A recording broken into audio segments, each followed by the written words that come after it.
Daniel Raventós, doctor en Ciencias Económicas.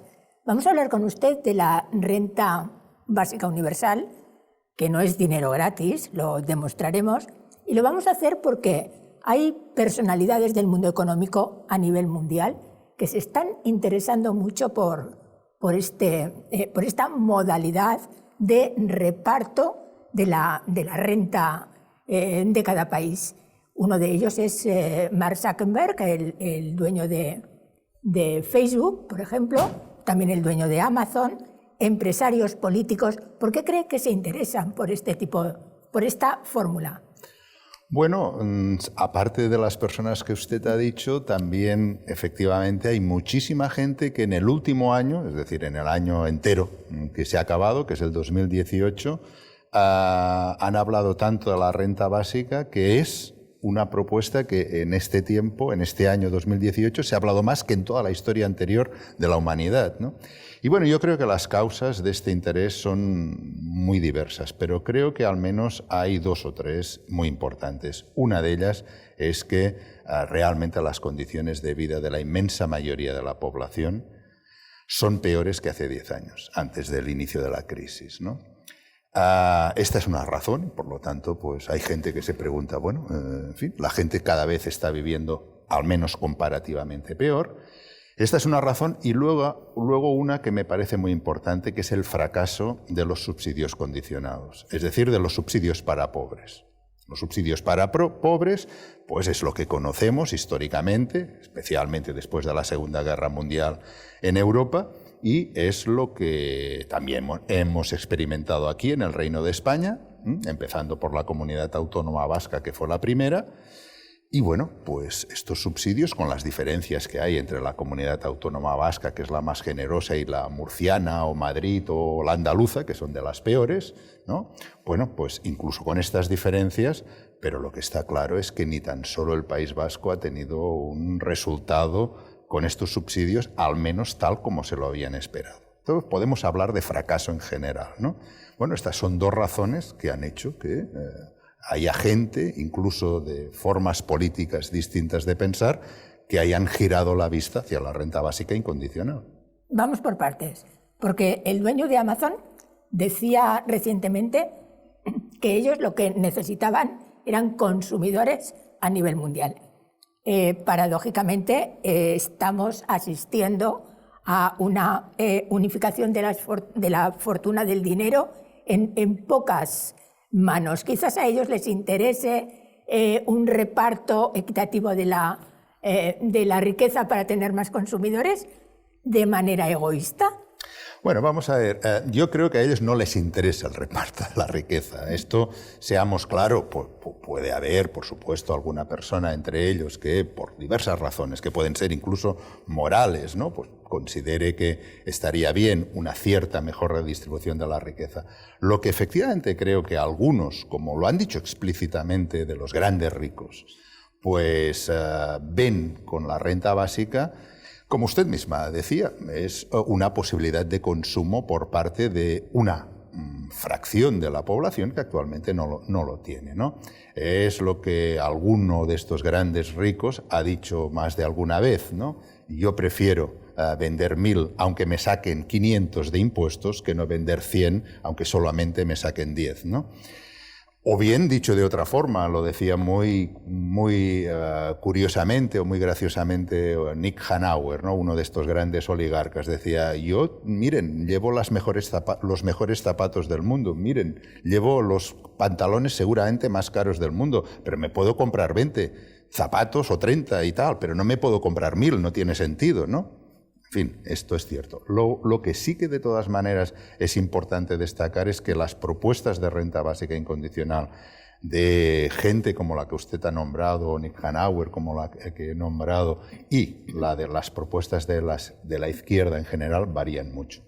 Sabemos también, por ejemplo, que sin irnos tan lejos, que el gobierno de España, el anterior, a través de Montoro, el ministro de Hacienda, encargó a sus técnicos de Hacienda un informe sobre qué era esto de la renta básica. ¿Tiene usted datos sobre el tema? No tengo datos. Sé que hizo o que iniciaron o se interesaron al menos por un estudio sobre la renta básica, pero no tengo datos. Lo que no me extraña es que un gobierno, aunque fuera tan especial como el que usted ha nombrado, el anterior al actual, pues claro, cuando organismos como la OCDE o el Fondo Monetario Internacional o académicos de primera línea mundial hablan de la renta básica, es normal que, y digo yo, vaya, que se interesen. Ya sabemos que los políticos en general acostumbran a ir siempre a remolque de lo que acostumbra a pasar en sociedad. No conozco ningún, salvo casos históricos increíbles, no conozco a ningún político o política a la vanguardia de los hechos, siempre a la retaguardia, siempre están mirando qué es lo electoralmente más beneficioso. Por ejemplo, hay políticos que están muy de acuerdo con la renta básica, pero según no sé qué encuestas que tienen en su poder y tal, pues como la renta básica parece ser que en determinados momentos no es muy popular, pues entonces se abandona la renta básica, lo cual quiere decir que tienen unos principios realmente sólidos. De hecho, no es un tema de izquierdas o de derechas, sino más bien de cómo se estructura, ¿no? Sí, efectivamente, pero claro, esto es muy importante. Por ejemplo, hay gente, economistas muy importantes, Charles Murray, por ejemplo, de Wall Street Journal, que es un firme partidario de la renta básica desde hace años, pero ha escrito un libro, creo que dándole el título le explicó sus intenciones, que es Renta básica, una gran oportunidad para acabar con el estado de bienestar. Es decir, la derecha, tanto economistas de derechas como políticos de derechas, pues su propuesta a la renta básica es a cambio de desmantelar el estado de bienestar, básicamente. Las propuestas de izquierda pues son no de desmantelar el estado de bienestar, sino incluso reforzarlo, ¿no? Entonces esta es la gran diferencia. Dicho de otra manera, la gran diferencia entre las propuestas de derecha y de izquierda es cómo se financia la renta básica. Que cómo se financia la renta básica nos lleva a la siguiente pregunta, que para mí es decisiva. ¿Quién gana y quién pierde? ¿Y quién gana y quién pierde? Bueno, pues en la propuesta, por ejemplo, que junto con Jordi Arcarons y Lluís Torrens hemos hecho de financiación de una renta básica aquí para el conjunto del Reino de España, así dicho muy rápidamente, mediante una reforma del impuesto a la renta a las personas físicas, el 20% más oficial, más rico de la población española pierde. Y el 80% restante, que ya no es pobre, bueno, hay una parte de este 80%, por supuesto, pobre, pero no todos estos son pobres, ¿verdad? Pues ganan. Lo cual significa o es la expresión de algo que decíamos en esta investigación. La renta básica, por definición, de ser incondicional, la recibe toda la población. Lo que no quiere decir es que todo el mundo gane. Los más ricos pierden. Usted sabe en una propuesta de izquierda, sí. En la de derecha no. Usted sabe que lo que dice es tremendamente impopular, sobre todo en un país en estos momentos en el que la crisis nos ha dejado más ricos y pobres más pobres, pero curiosamente la población socialmente no está bien vista la renta básica. Bueno, yo no estaría tan seguro de esto, ¿eh? Por ejemplo, una de las últimas encuestas europeas por países, claro, de, en fin, la aceptación de la renta básica, salen porcentajes de la gente diciendo sí, que es favorable, claro, que esté mucho o algo favorable. Bueno, son estas preguntas a veces un poco indefinidas, pero más favorable a la renta básica, según esta última encuesta, en varios países de la Unión Europea, en la cual se incluía la población del Reino de España, que había más gente a favor que en contra. Lo que ocurre es que con las encuestas, claro, en un en un tema tan difícil o tan poco conocido aún a nivel popular como la renta básica incondicional, pues permite que haya muchas distorsiones. Por ejemplo, una de las preguntas que a mí me sorprende, ya verá, en relación a otra es, ¿usted dejaría de trabajar con una renta básica? No, yo no. Esto solamente el 2-3% de la población dice que sí que dejaría de trabajar asalariadamente. Pero en cambio, cuando le preguntan en la misma encuesta, le preguntan a la gente, ¿y cuál cree usted que es el problema de la renta básica o qué problemas podría traer? Y sale un 40% que la gente no trabajaría. Es decir, cuando te preguntan individualmente si tú dejarías el trabajo, 2, 3, quizá en algún país el 4% dice que lo dejaría. Pero cuando dice el peligro que usted ve es que un 40% de los otros dejarían de trabajar. Es decir, lo que también me ha ocurrido con muchos periodistas o con mis estudiantes, ¿no? Cuando sale la objeción de que la gente no trabajaría con una renta básica, digo, ¿y usted trabaja? No, yo sí, pero los otros no. Pero a lo mejor esto no es tan malo, porque realmente ya hay muchos artículos de científicos investigadores que apuestan por una sociedad del futuro bastante ociosa. Es decir, va a haber cada vez más gente que no trabaje. Evidentemente tendrán que comer, ¿no? Esto es una cosa, efectivamente, pero es que además lo más interesante es que tenemos la capacidad técnica para disponer o hacer que la gente trabaje muchas menos horas a la semana que las que está trabajando actualmente. Por ejemplo, recordará que el gran economista John Maynard Keynes dijo en Madrid hace casi un siglo que, haciendo las previsiones de la economía de nuestros nietos de entonces, claro, en el año 1930, decía, él consideraba que en el año 2030 la gente seríamos suficientemente racionales y la capacidad productiva suficientemente alta como para tener que trabajar como mucho, de momento, 15 horas a la semana. 15 horas a la semana. Estamos en el año 2019. Solamente quedan 11 años para el 30, ¿no? Entonces, efectivamente, hay muchas posibilidades. O sea, la técnica, evidentemente, si no se reparte o el producto de la técnica no se reparte, pues ocurre esto, que envía mucha más gente a la calle, envía mucha más gente al paro, envía mucha más gente, en definitiva, a la pobreza. Esto es así. Y por eso esta es una de las razones, la robotización o la mecanización, es una de las razones de que en los últimos años, en los 2, 3, 4 últimos años, sea una de las razones de las que hablábamos antes de por qué ha explotado el conocimiento o la popularidad, digámoslo así, de la renta básica incondicional. Y es, por parte de muchos autores, se dan cuenta que la robotización es un problema, o puede ser un problema, tal como está pensada nuestra sociedad, porque efectivamente que incremente la productividad no es ningún problema. El problema está que esto lleve a la gente al paro. Si esto hiciera que trabajase las personas muchas menos horas y se dedicase a la vida a cosas más interesantes que hacer trabajos repetitivos, pues esto me parece que sería un gran avance, claro. Vamos un momento a los datos, porque ustedes pertenecen a un grupo de investigación que lleva muchos años investigando los efectos, lo que serían los efectos de la renta básica universal.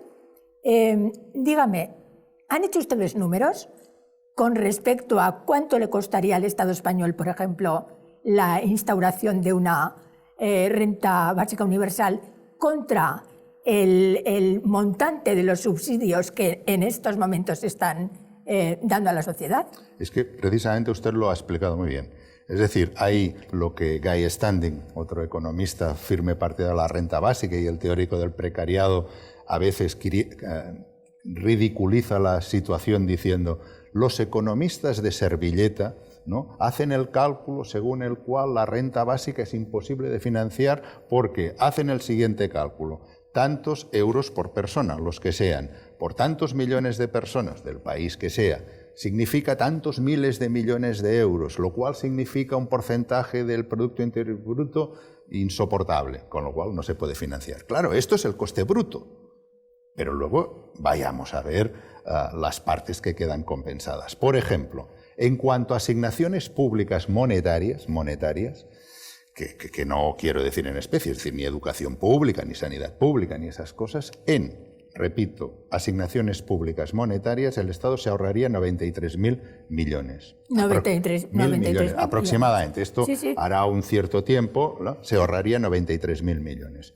Luego, nosotros, claro, proponemos la financiación de la renta básica mediante una reforma al IRPF a partir de 2 millones de declaraciones que nos aportó el Instituto de Estudios Fiscales, ¿no? Es decir, hay que entender que es una reforma fiscal, ¿no?, y hay que entender también que estos 93.000 millones pues, serían una parte del ahorro. Incluso así, evidentemente, que todo el mundo recibiera una renta básica, aunque no todo el mundo recibe la renta básica, por lo que decíamos antes, además de lo que cobra, porque decía que el 20% más rico pierde, porque debería pagar más que lo que recibe la renta básica, aproximadamente, aunque estamos todavía, en fin, perfilando nuevos datos, aproximadamente representaría casi 30.000 millones de redistribución del 20% más rico al resto de la población.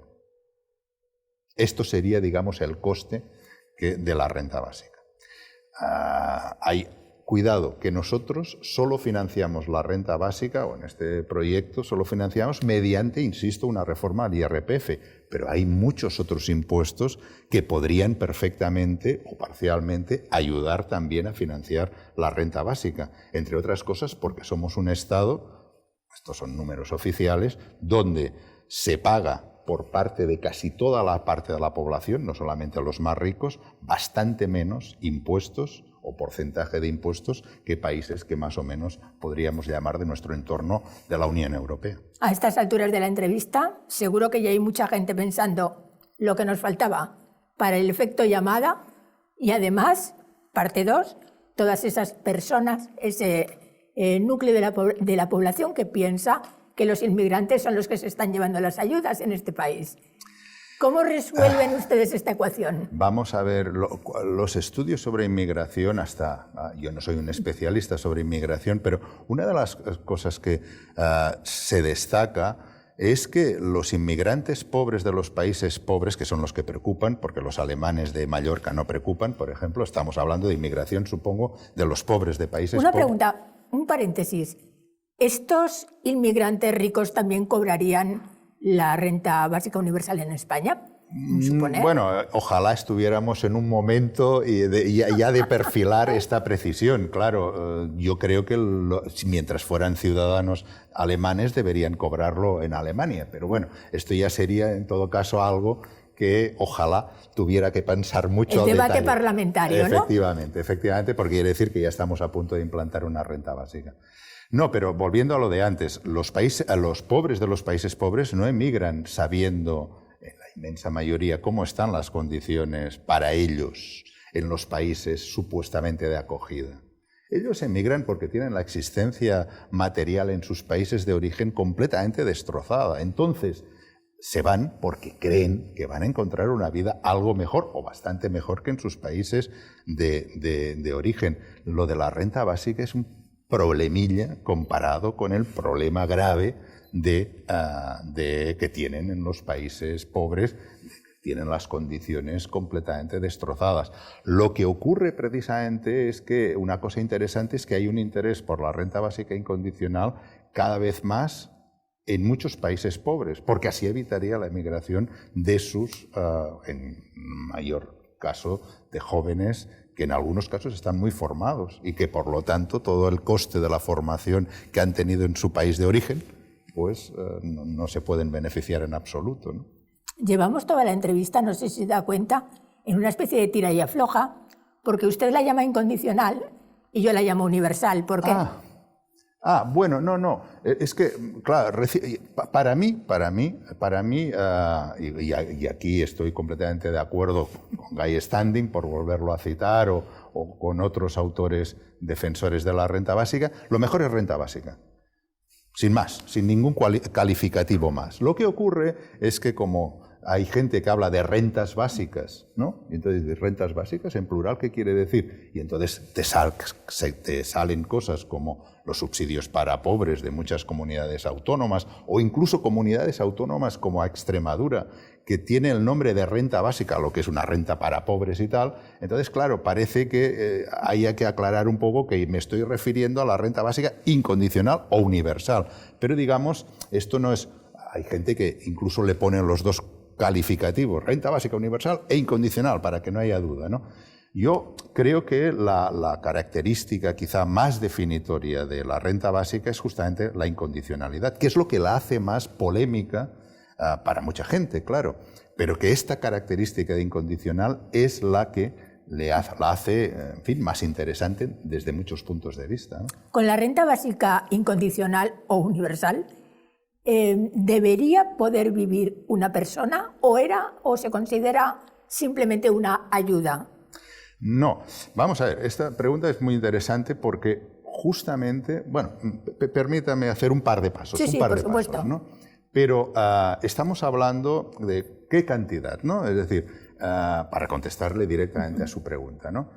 En general, un criterio muy aceptado, lo cual no quiere decir que todos los partidarios de la renta básica acepten por igual, pero en general hablan del umbral de la pobreza. Es decir, el umbral de la pobreza es un criterio que tiene cada país, ¿no? A partir del cual esta cantidad hace que una persona teóricamente tiene las necesidades básicas o la existencia material cubiertas, ¿no? Y además que técnicamente y matemáticamente se puede demostrar que se acaba con la pobreza, al menos desde el punto de vista técnico, ¿no? Bueno, pero otra cosa interesante es que la renta básica tiene en relación con su pregunta, tiene una gran relación con la libertad, en el sentido de que, fíjese que un subsidio condicionado, o los subsidios condicionados, incluso con las diferencias que pueda haber, son subsidios que se dan cuando una persona ha caído. O es una fracasada en un sentido muy amplio, ¿eh? Se ha quedado en el paro, ha tenido problemas físicos o mentales que le han imposibilitado para determinadas necesidades del mercado de trabajo, en fin. Entonces, cuando ha caído, es cuando interviene el Estado para supuestamente ayudarla a levantarse. Una renta básica incondicional, al menos para los que somos partidarios de la milenaria o 2 veces milenaria filosofía política republicana, tiene una concepción muy distinta. Usted solamente por el hecho de ser ciudadana o residente acreditado tiene que tener la existencia material garantizada, de entrada, que es la condición para ser libre. Un pobre no puede ser libre, lo decía Amartya Sen y lo decía cualquier persona que tenga una concepción republicana de la libertad. Una persona que es pobre o no tiene suficientes ingresos para vivir, ya de entrada no puede ser libre, independientemente de otras cuestiones. Entonces, la renta básica lo que aportaría, al menos en una economía monetaria, sería justamente esto, la existencia material, a partir de la cual, evidentemente, somos distintos y haríamos cosas distintas también. Lo que está claro es que una renta básica universal cambiaría absolutamente el panorama social, económico y político de un país. Ni siquiera políticamente el país funcionaría de la misma manera, ¿no? Que cambiaría mucho una renta básica, incondicional, universal, no tengo ningún tipo de duda. Que cambiaría mucho, entre otras cosas, porque muchas mujeres tendrían la existencia material garantizada y muchas de estas mujeres que viven con sus maridos, con sus compañeros que a veces las maltratan, ¿no? E incluso llega, como sabemos perfectamente, hasta el asesinato. Muchas de estas mujeres actualmente no tienen esta existencia material garantizada. Esto es una parte importante de la población, pero otra parte importante es la inmensa mayoría de la población asalariada. La inmensa mayoría de la población asalariada con una renta básica tendría un poder de negociación que no tiene ahora. Es lo que algunos empresarios y algunos teóricos de la derecha han entendido muy bien, el potencial de la renta básica. Por esto están en contra, por cierto, estos, ¿no? Porque los trabajadores tendrían un poder de negociación que no tienen ahora. Y esto es peligroso, ¿no? Es decir, o muchos jóvenes antes de la crisis me comentaban, cuando hacía algún seminario, alguna charla y tal, comentaban, incluso de ideología política muy distinta, decían, nosotros no aceptaríamos estos trabajos de mierda con una renta básica. ¿A partir de qué edad se cobraría la renta básica universal? ¿O eso también es un tema parlamentario? Bueno, no.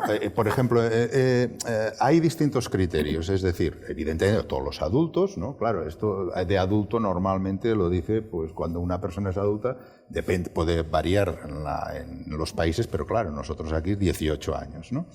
Pero, entonces, ¿los menores qué? De 0 a 18 años. Bueno, hay 3 criterios, básicamente. Pues nada, sería uno, igual que los adultos, sería el otro criterio, y el que yo creo que es más extendido, y que estoy más de acuerdo por distintas razones, es una parte de lo que reciben los adultos.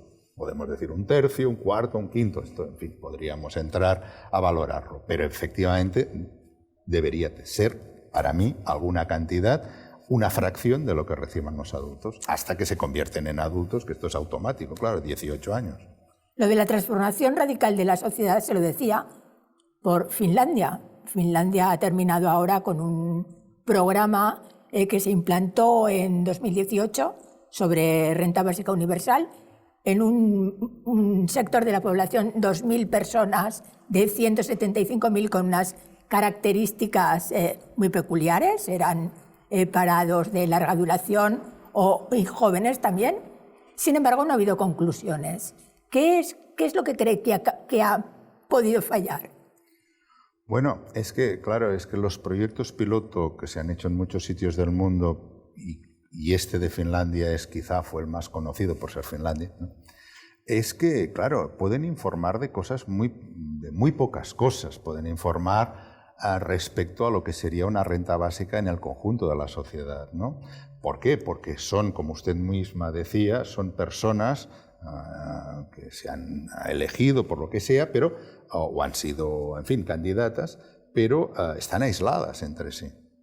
Están aisladas. Además, en Finlandia, la cantidad de renta básica que se daba era una cantidad bastante inferior al umbral de la pobreza. 580 euros. Efectivamente, ¿no? Claro que 580 en Finlandia está muy por debajo del umbral de la pobreza. Con lo cual, estas virtudes que hablábamos antes de la renta básica como poder de negociación de los trabajadores y de muchas mujeres, esto no se puede haber visto en Finlandia, ¿no? Esto por definición, porque claro, son personas aisladas entre sí que no.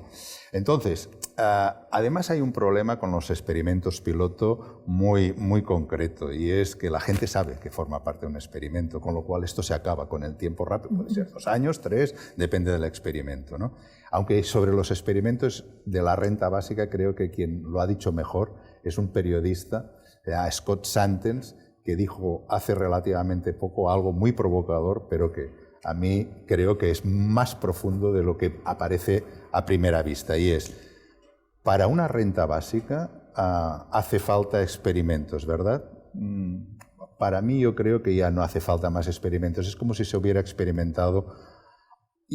hecho algún experimento piloto para ver si acabar con la esclavitud era buena o mala cosa. Yo creo que acabar con la esclavitud es muy buena cosa, por lo tanto no hace falta ningún experimento más, ¿no? Se produce un razonamiento sorprendente, porque realmente, se esté a favor o en contra, parece que cada vez hay más unanimidad en que la renta básica será por obligación, por lo menos en un futuro a medio plazo, ¿no? Yo creo que la renta básica es muy probable que quizá, que yo ya soy viejo, hasta la pueda ver en algún sitio, pero yo creo que es una propuesta que a medida que sea más conocida por gran parte de la población se acabará imponiendo. Es una de las virtudes de la renta básica, que cuando la gente la conoce más a favor está. Porque la renta básica tiene una debilidad muy grave, que es muy fácil ridiculizarla cuando no se conoce nada. ¿Quién va a trabajar? ¿Vamos a mantener a vagos? ¿Van a venir los inmigrantes? Cosas de este tipo. Y claro, la gente que no conoce la propuesta, es verdad, y además la gente que trabajamos, pues vamos a mantener a estos tipos y tal, ¿no? En cambio, cuando la gente conoce un poco más la propuesta, es curioso cómo está más a favor, ¿no? Entonces, digamos, para los que, en fin, tenemos una cierta confianza en la racionalidad, esto es una buena noticia para la renta básica. ¿Ha hablado usted con empresarios del tema? Sí, algunos, por supuesto. ¿Qué opinan? Hay de todo, pero en general, los empresarios no acostumbran a verla con muy buenos ojos, precisamente porque consideran, como le decía antes, que los trabajadores tendrían un poder de negociación muy superior al que tienen ahora. Y como empresarios ellos perderían poder de negociación, ¿no? O poder de chantaje, digámoslo así, ¿no? No es lo mismo que a mí, trabajador o trabajadora de cualquier empresa, me digan, pues las condiciones de trabajo, chico o chica, si quieres seguir trabajando son estas, ¿no? Y claro, si no tienes nada más, pues es muy probable que digas, vale, ¿no?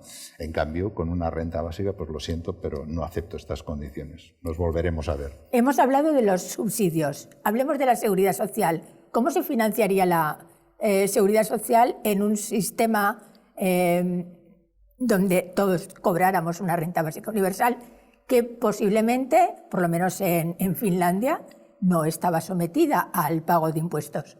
No. Nosotros en nuestro proyecto de financiación la seguridad social no la tocábamos, es decir, se seguía financiando como se financia actualmente. Se podrían tocar, por ejemplo, algunos tipos impositivos, aquello que se llama está topada, ¿no? Es decir, a partir de determinado salario, pues ya no se paga más o se cotiza más a la seguridad social. Se podrían hacer modificaciones de estas, pero en principio nosotros no tocamos nada de la seguridad social, excepto, evidentemente, las pensiones o todo tipo de asignación monetaria pública. Es decir, si usted está cobrando una pensión de 600 euros y la renta básica en nuestro caso era, creo recordar entonces, de 750, bueno, no se me enfadará mucho porque pierda la pensión porque le vamos a dar 750. En cambio, si usted cobra más, es decir, cobra 1.500 de pensión, usted no gana, pero tampoco perdería, recibiría 750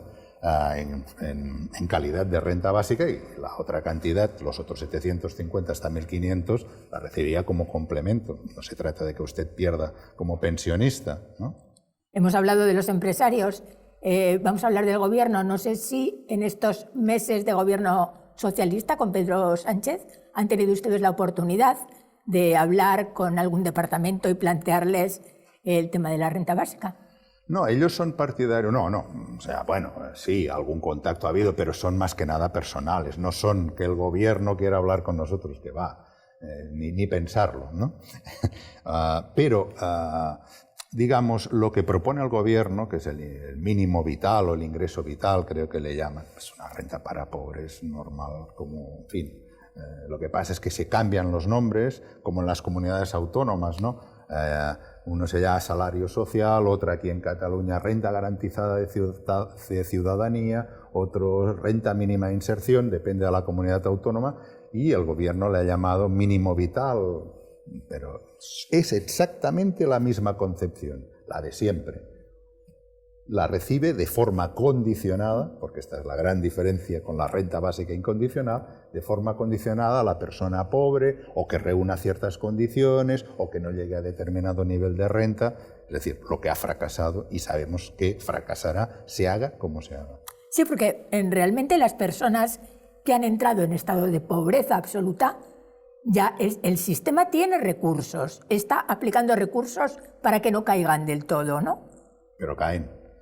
Caen y de forma... acaba de salir un librito, se llama Silencio Administrativo, que es un librito donde se explica un caso real de las trabas burocráticas increíbles para que una persona que tenía no todas las condiciones, sino más que condiciones para recibir una renta, en este caso era de Andalucía, pues, ¿por qué? Porque era una mujer, estaba en la calle, no tenía un problema de vista impresionante, era casi ciega, tenía algo de parálisis, bueno, un desastre, como desde el punto de vista humano. Pero siempre hay un problema burocrático. ¿Dónde está censada? Bueno, pues censada es que no está, ¿no? En fin, problemas de este tipo. Entonces, o aquí mismo en Cataluña, la renta garantizada de ciudadanía, de todas las solicitudes que se han hecho desde que se ha empezado a implantar hace un año y pico, solamente se han concedido, hasta donde me llega la información, un 14%. Entonces, simplemente calculando la gente que recibe en cualquier comunidad autónoma la renta para pobres, se llame como se llame, y la gente que se sabe también estadísticamente que está por debajo del umbral de la pobreza en esta comunidad autónoma, es abismal la diferencia. Y luego puede ocurrir cosas como que no hay presupuesto suficiente en una comunidad autónoma. Claro, entonces, la arbitrariedad burocrática puede ser muy grande. Incluso hay muy buenos profesionales, que ya no es que esté dando la culpa a los profesionales, es que es la propia lógica de funcionamiento condicionado lo que hace que los controles sean a veces hasta ridículos. Le hago la última pregunta, señor Raventós. En Finlandia no ha sido así, pero en su modelo la renta básica debería estar equiparada al salario mínimo interprofesional, por ejemplo.